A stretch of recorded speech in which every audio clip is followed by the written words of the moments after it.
दोस्तों आज ये किसान नेता जो है ना, किसान आंदोलन में जो आपको दिख रहे हैं, जो किसान नेता बन के आए हुए हैं, आज वो बहुत ही खुश होंगे क्योंकि वो जो चाहते थे वो हो गया है।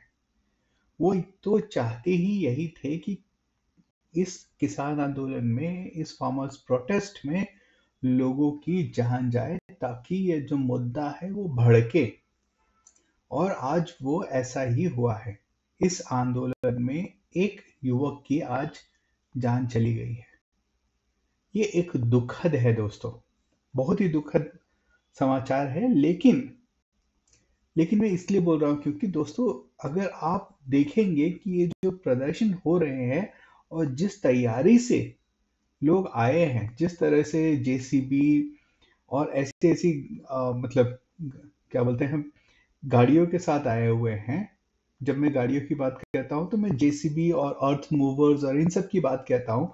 और उस उन गाड़ियों को इस तरह से मॉडिफाई किया गया है कि पुलिस अगर उसमें लाठी डंडे बरसाए तो वो उस पर कोई असर उसर नहीं करने वाले हैं।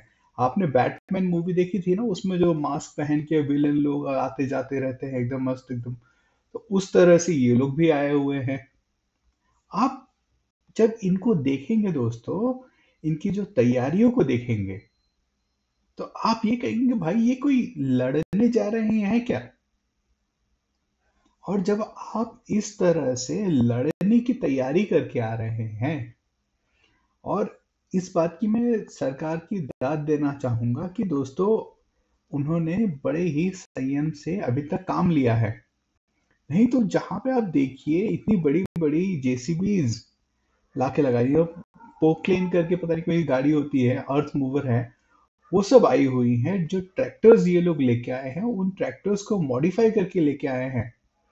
तो बेसिकली वो युद्ध लड़ने के लिए ही आए हैं। और यह इस जो किसान आंदोलन है, इसमें जो लोग आए हैं वो ये समझ नहीं पा रहे हैं दोस्तों कि ये कांग्रेस, आम आदमी पार्टी और विदेशी ताकतों के हत्थे चढ़ चुके हैं। जो वो चाह ये जो विदेशी ताकतें हैं, ये जो कांग्रेस है, ये लोग तो चाहते ही हैं कि देश में खून खराबा हो, ताकि जो लोग जो भाजपा या फिर मोदी जी से सहानुभूति रखते हैं या फिर जो उनकी पॉलिसीज की सराहना करते हैं, वो इस बात पे उनसे गुस्सा हो और फिर वो लोग उनके अगेंस्ट खड़े हो जाएं। ये किसान आंदोलन का, चाहे सीए एनआरसी का जो प्रदर्शन हुआ था इससे पहले जो किसान आंदोलन जो 1.5 साल 2 साल चला था, 1.5 साल के करीब कह रहे थे लोग, बैठे ही रहे थे, वो सब जो चला था दोस्तों, वो भी उसी का हिस्सा है।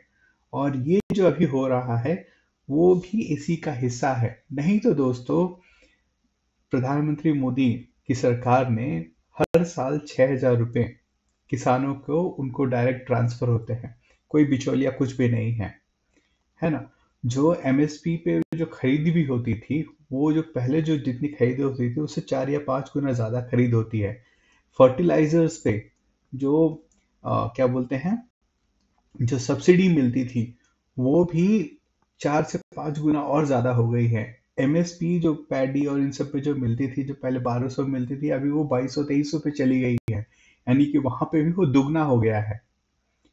तो जितनी सहूलियतें जो क्या बोलते हैं, मोदी सरकार ने किसानों के लिए दिया है या फिर किसानों के लिए जो भी काम किए हैं, वो बहुत ही अच्छे काम है। जो फार्म बिल भी लेके आए थे, वो भी उसी का ही एक पार्ट थे।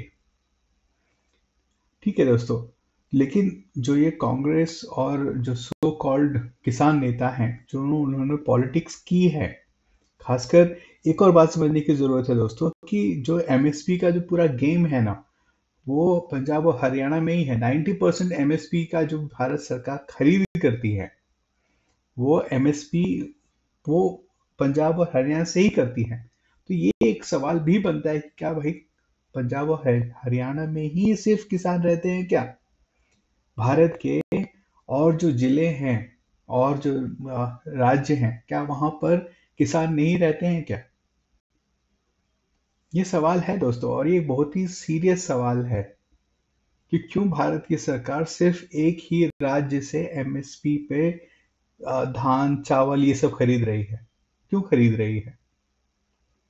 इसका जवाब तो शायद सरकार को भी देना चाहिएगा। और उसके बाद भी जब वहाँ के फार्मर्स जो हैं इस तरह की डिमांड करते हैं तो ये बहुत ही दुखद है दोस्तों। और कहीं न कहीं मुझे लगता है उनको बहकाया गया है, या फिर एक फार्मर्स के अंदर एक ऐसा वर्ग है जो कि जो भारत सरकार की जो जो फार्म रेवोल्यूशन या फिर रिफॉर्म्स की बात जो हो रही है, वो जो करना चाह रही है, उनसे उनको नुकसान होने वाला है, या फिर हो जाएगा, या फिर हो रहा है, या फिर होने की ज़्यादा संभावना है।